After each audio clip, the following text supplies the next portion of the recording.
नमस्कार. ज्वर किंवा ताप हा आजार आमाशयामध्ये निर्माण होणारा व्याधी आहे, असे आयुर्वेदामध्ये वर्णन केले गेलेले आहे. आमाशय हे क्लेदक कफ आणि जाठर स्थान म्हणून वर्णन केले गेलेले आहेत.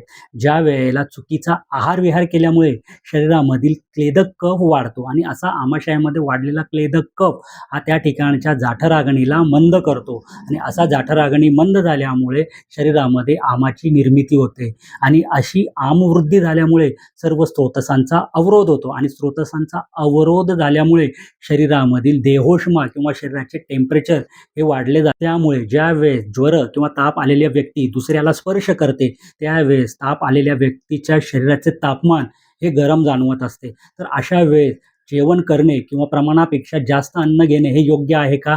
तर आयुर्वेद असे सांगते की लंघनम परम औषधम. ज्या वेळेला शरीरामध्ये ताप असतो त्यावेळेला लंघन करणे हे महत्त्वाचे असते किंवा उपवास करणे, काहीही न खाणे हे महत्त्वाचे असते. त्यामुळे शरीरामधील कमी होतो, अग्निमांद्य सुधारते आणि ज्वर पूर्णपणे कमी होऊ शकतो. परंतु गर्भिणी स्त्रिया, वृद्ध व्यक्ती आणि लहान बालके यांनी मात्र लंघन करताना जवळच्या तज्ञ आयुर्वेदिक वैद्यांच्या सल्ल्यानेच करावे.